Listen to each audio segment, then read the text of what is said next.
मी रविराज साबळे पाटील, ना कोणत्या प्रस्थापिताचा पोरगा, ना माझ्या मागे कोणता राजकीय वारस आहे। मी शेतकऱ्याचा पुत्र, या मातीमधून वाढलो, या मातीमधून घडलो आणि मला जाण आहे या शेतकऱ्यांची। मला माहिती आहे इथल्या लोकांना किती त्रास होतो।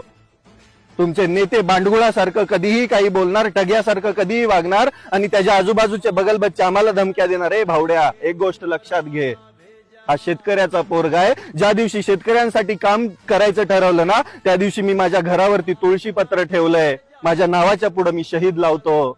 माझ्यावर प्रेम करणारा एक दोन लोक नाही, लाखो नाही, करोडो लोक आहेत।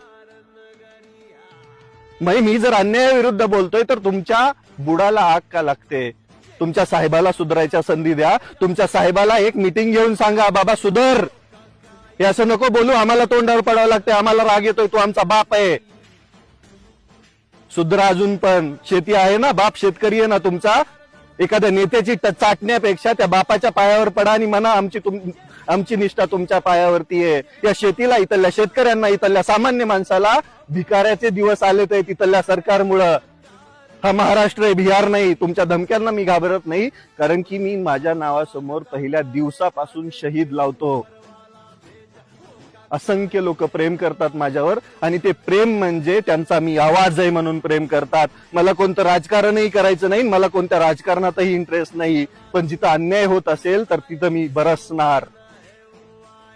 जिथं चूक आहे तिथं चूक म्हणायला शिका, जिथं बरोबर आहे तिथं बरोबर म्हणायला शिका, तेव्हा सुधारणार, नाहीतर गुलाम राहताल, गुलाम।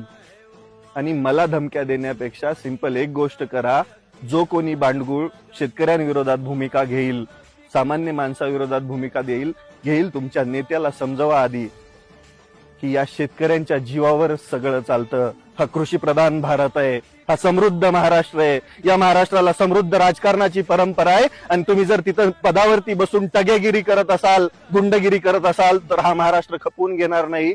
माझ्या नादी लागायचा प्रयत्नच करू नका। माझ्यावर प्रेम करणारी लोक अगदी भरभरून प्रेम करतात। हो ज्वाला रोक दिखा